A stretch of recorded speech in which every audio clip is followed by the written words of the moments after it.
एक छोटे से गांव में रामदास नाम का एक बूढ़ा किसान रहता था। उसके 10 बच्चे थे।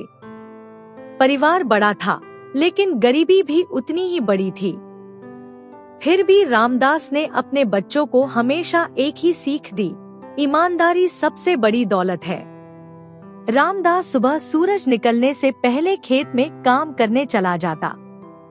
उसके बच्चे भी अपनी अपनी क्षमता के अनुसार उसकी मदद करते। एक दिन खेत जोतते समय रामदास के हल से मिट्टी के नीचे दबा हुआ एक पुराना घड़ा निकला। घड़ा खोलकर देखा तो उसमें सोने के पुराने सिक्के भरे हुए थे। बच्चों ने कहा, पिताजी, अब हमारी गरीबी दूर हो जाएगी। रामदास मुस्कुराया और बोला, यह धन हमारा नहीं है। जिसे खोया होगा उसे लौटाना हमारा कर्तव्य है। वह घड़ा लेकर सीधे गांव के मुखिया के पास पहुंचा। मुखिया ने पूरे गांव में घोषणा करवाई। कुछ दिनों बाद एक वृद्ध व्यक्ति आया और उसने सबूतों के साथ बताया कि यह घड़ा उसके पूर्वजों का है, जो वर्षों पहले खेत में दब गया था। रामदास की ईमानदारी देखकर वह वृद्ध भावुक हो गया। उसने कहा, तुम्हारी सच्चाई ने मेरा विश्वास लौटा दिया। मैं इन सिक्कों का एक बड़ा हिस्सा तुम्हें इनाम में देता हूँ। रामदास ने पहले मना किया, लेकिन गांव वालों के आग्रह पर उसने केवल उतना ही स्वीकार किया, जिससे अपने परिवार का जीवन बेहतर बना सके। समय बीतता गया। उसके 10 बच्चे भी बड़े होकर मेहनती और ईमानदार इंसान बने। पूरे गांव में उनका परिवार सम्मान से पहचाना जाने लगा। लोग कहते थे, धन से बड़ा सम्मान होता है और सम्मान ईमानदारी से मिलता है। रामदास के परिवार की ईमानदारी की चर्चा धीरे धीरे आसपास के गांवों तक पहुंच गई। एक दिन जिले के अधिकारी गांव का दौरा करने आए। उन्होंने जब रामदास की कहानी सुनी तो वे स्वयं उससे मिलने पहुंचे। अधिकारी ने कहा, आज के समय में इतनी सच्चाई बहुत कम देखने को मिलती है। ऐसे लोगों की वजह से समाज में भरोसा बना रहता है। कुछ ही दिनों बाद सरकार की एक योजना के तहत रामदास के परिवार को खेती के लिए नए बीज, सिंचाई की सुविधा और एक छोटा ट्रैक्टर दिया गया। मेहनत और ईमानदारी के बल पर उनकी फसल पहले से कई गुना अच्छी हुई। रामदास के 10 बच्चों ने मिलकर खेती को और आगे बढ़ाया। किसी ने सब्जियों की खेती शुरू की, किसी ने डेयरी खोली और किसी ने गांव के बच्चों को पढ़ाना शुरू किया। धीरे धीरे उनका परिवार पूरे इलाके में मेहनत और ईमानदारी की मिसाल बन गया। एक वर्ष गांव में भयंकर सूखा पड़ गया। कई किसानों की फसल बर्बाद हो गई। तब रामदास और उसके बच्चों ने अपने गोदाम का अनाज गरीब परिवारों में बांटना शुरू कर दिया। उन्होंने किसी से कोई कीमत नहीं ली। गांव वालों की दुआएं उनके साथ थी। कुछ ही समय बाद अच्छी बारिश हुई और पूरे गांव में फिर से हरियाली लौट आई। लोगों ने कहा, जो दूसरों की मदद करता है उसके घर खुशियां कभी कम नहीं होती। बुढ़ापे में रामदास ने अपने बच्चों से कहा, मैं तुम्हें सोना चांदी नहीं दे पाया, लेकिन ईमानदारी और अच्छे संस्कार देकर जा रहा हूँ। इन्हें कभी मत छोड़ना। सभी बच्चों ने अपने पिता के चरण छुए और वचन दिया कि वे जीवन भर सत्य, मेहनत और ईमानदारी के रास्ते पर चलेंगे। उसी दिन से उनका परिवार गांव में सम्मान, प्रेम और विश्वास का प्रतीक बन गया। कुछ वर्षों बाद रामदास बहुत बूढ़े हो गए। एक दिन उन्होंने अपने 10 बच्चों को अपने पास बुलाया और कहा, बेटा, मैं अब ज्यादा दिन तुम्हारे साथ नहीं रहूंगा। याद रखना, अगर तुम सब मिलजुल कर रहोगे और ईमानदारी का साथ नहीं छोड़ोगे तो कोई भी मुसीबत तुम्हें हरा नहीं सकती। कुछ दिनों बाद रामदास इस दुनिया को छोड़ गए। पूरे गांव की आंखें नम थी। सभी लोग कहते थे, आज गांव ने अपना सबसे ईमानदार किसान खो दिया। पिता के जाने के बाद 10 भाई पहले की तरह एकजुट होकर खेती करने लगे। तभी गांव का एक लालची जमींदार उनकी जमीन हड़पने की योजना बनाने लगा। उसने नकली कागज तैयार करवाए और दावा किया कि खेत उसी के हैं। मामला पंचायत में पहुंचा। जमींदार ने झूठे गवाह भी खड़े कर दिए, लेकिन तभी गांव के कई बुजुर्ग आगे आए।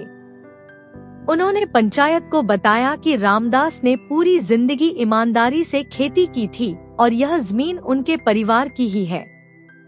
पंचायत ने सभी सबूतों की जांच की। सच सामने आ गया। जमींदार का झूठ पकड़ा गया और उसे पूरे गांव से माफी मांगनी पड़ी। उस दिन पंचायत के मुखिया ने कहा, ईमानदार इंसान को कुछ समय के लिए कठिनाई जरूर आती है, लेकिन अंत में जीत हमेशा सच की होती है। उस घटना के बाद रामदास के परिवार का सम्मान और भी बढ़ गया। दूर दूर से लोग उनके पास सलाह लेने आने लगे। 10 भाइयों ने अपने पिता की याद में गांव में एक छोटा सा विद्यालय बनवाया, जहां गरीब बच्चों को निःशुल्क पढ़ाया जाने लगा। गांव के लोग आज भी अपने बच्चों को रामदास की कहानी सुनाकर कहते हैं, धन खत्म हो सकता है, लेकिन ईमानदारी की कमाई पीढ़ियों तक चलती है। विद्यालय खुलने के कुछ साल बाद वह पूरे इलाके का सबसे अच्छा स्कूल बन गया। गरीब परिवारों के बच्चे भी वहां पढ़कर बड़े अधिकारी, शिक्षक और डॉक्टर बनने लगे। हर कोई रामदास के परिवार को दुआएं देता था। एक दिन गांव में एक बहुत अमीर व्यापारी आया। उसने देखा कि रामदास के बेटे बिना किसी लालच के लोगों की सेवा कर रहे हैं। व्यापारी ने उनकी परीक्षा लेने का फैसला किया। उसने एक भारी थैला खेत के किनारे रख दिया। थैले में सोने के गहने और बहुत सारे पैसे थे। फिर वह दूर खड़ा होकर देखने लगा। सबसे छोटे बेटे मोहन की नजर उस थैले पर पड़ी। उसने तुरंत अपने बड़े भाइयों को बुलाया। सभी ने थैला खोला, लेकिन किसी ने उसमें से एक भी रुपया नहीं निकाला। वे थैला लेकर सीधे पंचायत पहुंचे और घोषणा करवाई कि जिसका भी सामान खोया हो, वह सबूत के साथ आकर ले जाए। यह देखकर व्यापारी बहुत खुश हुआ। वह पंचायत में आया और बोला, यह थैला मेरा ही था। मैंने जानबूझकर यहाँ रखा था ताकि देख सकूं कि इस गांव में आज भी ईमानदारी बची है या नहीं। व्यापारी ने कहा, मैं अपने कारोबार के लिए भरोसेमंद लोगों की तलाश कर रहा था। आज मुझे वे मिल गए हैं। उसने रामदास के 10 बेटों को अपने व्यापार में भागीदार बनने का प्रस्ताव दिया। भाइयों ने विनम्रता से कहा, हम खेती नहीं छोड़ेंगे, लेकिन गांव के लोगों को रोजगार मिले ऐसा काम जरूर करेंगे। व्यापारी उनकी बात से बहुत प्रभावित हुआ। उसने गांव में एक बड़ा अनाज भंडार और खाद बीज केंद्र खुलवा दिया। इससे सैकड़ों लोगों को रोजगार मिला और गांव पहले से कहीं अधिक समृद्ध हो गया। लोग कहते थे, रामदास तो अब इस दुनिया में नहीं है, लेकिन उनकी ईमानदारी आज भी पूरे गांव की किस्मत बदल रही है। सीख: सच्ची ईमानदारी केवल एक इंसान की नहीं, बल्कि आने वाली कई पीढ़ियों की तकदीर बदल सकती है। गांव की तरक्की देखकर दूर दूर तक रामदास के परिवार की चर्चा होने लगी। लेकिन जहां अच्छाई होती है, वहां कुछ लोग जलते भी हैं। पास के गांव का एक धनी साहूकार सोचने लगा, अगर यह परिवार इसी तरह आगे बढ़ता रहा तो पूरे इलाके में इनका ही नाम होगा। उसने चाल चली।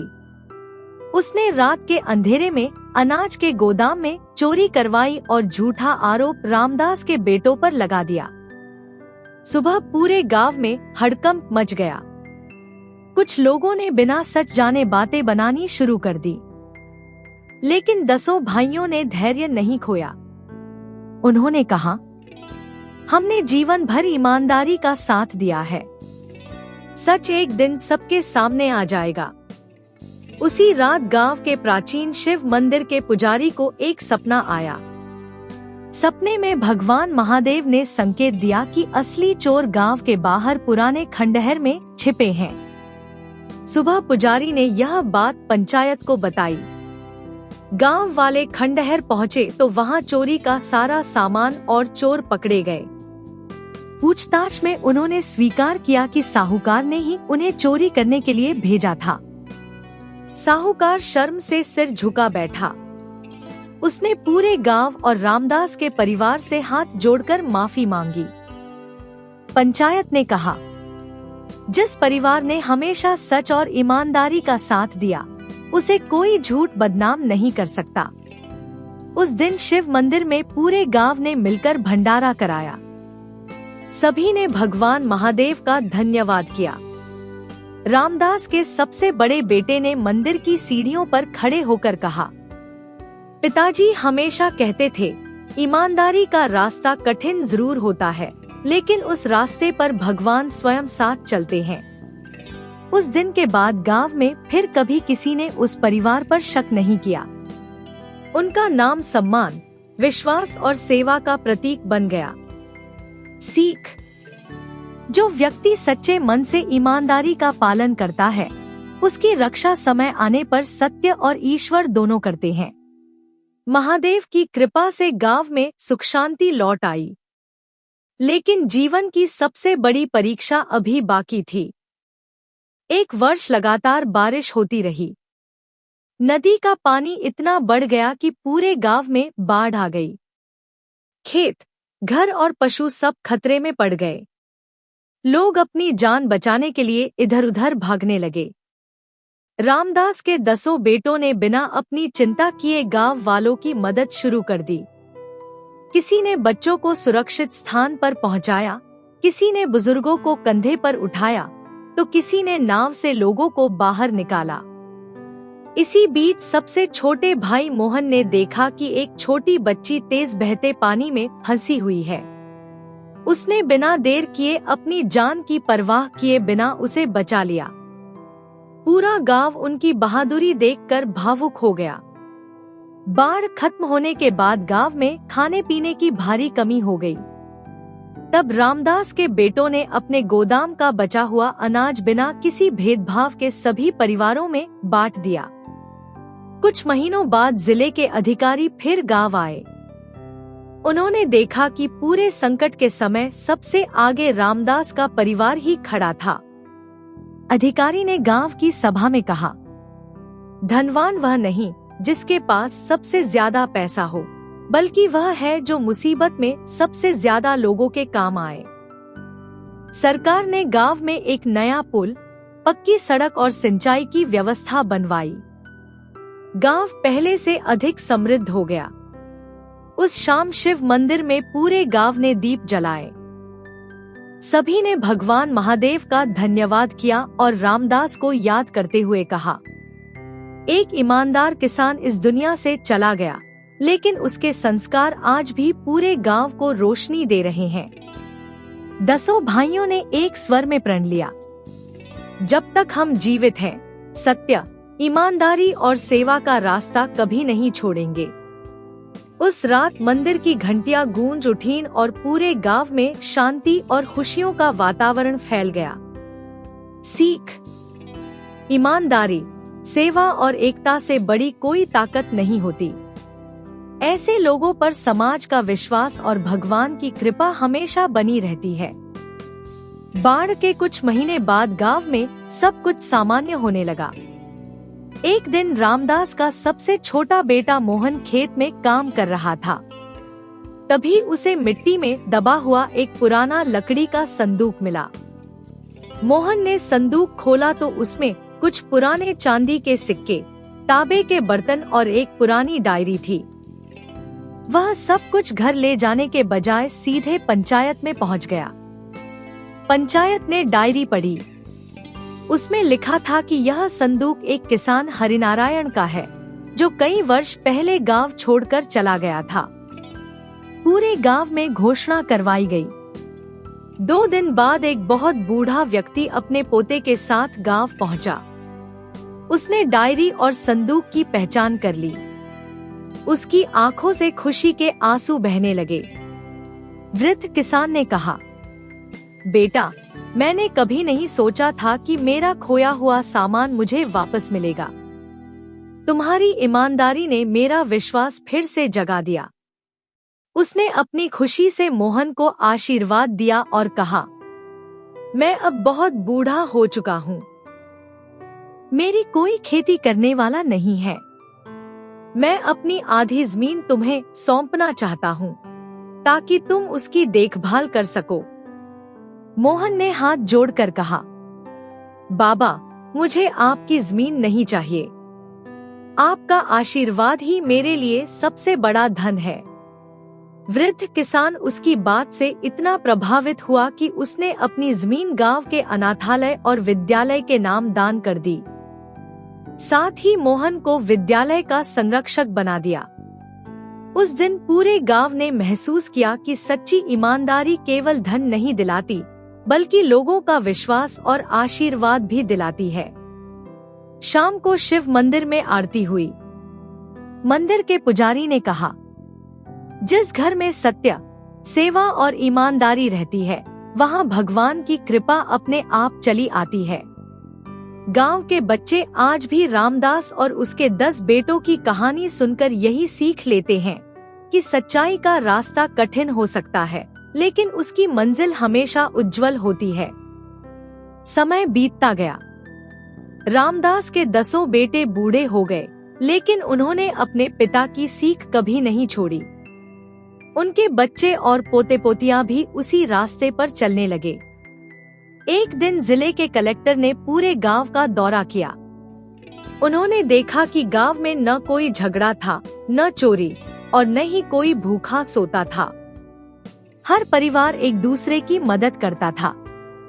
कलेक्टर ने गांव की सभा में कहा, मैंने बहुत से गांव देखे हैं, लेकिन ऐसा ईमानदार और एकजुट गांव पहली बार देखा है। यह गांव पूरे जिले के लिए प्रेरणा है। सरकार ने उस गांव को आदर्श ग्राम का सम्मान दिया। पूरे गांव में उत्सव मनाया गया। शिव मंदिर को फूलों और दीपकों से सजाया गया। रात को गांव के सभी लोग मंदिर में एकत्र हुए। आरती के बाद पुजारी ने कहा, यह सम्मान केवल इस गांव का नहीं, बल्कि उस बूढ़े किसान रामदास की ईमानदारी का सम्मान है, जिसने अपने 10 बच्चों को सच्चाई का रास्ता दिखाया। 10 भाइयों ने अपने पिता की याद में गांव के प्रवेश द्वार पर एक पत्थर लगवाया। उस पर लिखा था, धन से बड़ा ईमान और ईमान से बड़ा कोई सम्मान नहीं। उस दिन से जो भी नया व्यक्ति गांव में आता, सबसे पहले उस पत्थर को पढ़ता और रामदास की कहानी सुनता। वर्षों बाद भी लोग कहते थे, रामदास तो इस दुनिया में नहीं है, लेकिन उनकी ईमानदारी आज भी इस गांव की सांसों में बसती है। और तभी मंदिर की घंटियां गूंज उठी। पूरे गांव ने हाथ जोड़कर भगवान महादेव का धन्यवाद किया। ऐसा लगा मानो महादेव स्वयं मुस्कुरा रहे हों और कह रहे हों, जो सत्य और ईमानदारी का साथ देता है, मैं हमेशा उसके साथ रहता हूँ। समाप्त। कहानी की सीख, ईमानदारी, मेहनत, एकता और दूसरों की सेवा, यही जीवन की सबसे बड़ी संपत्ति है। धन एक दिन खत्म हो सकता है, लेकिन अच्छे कर्म और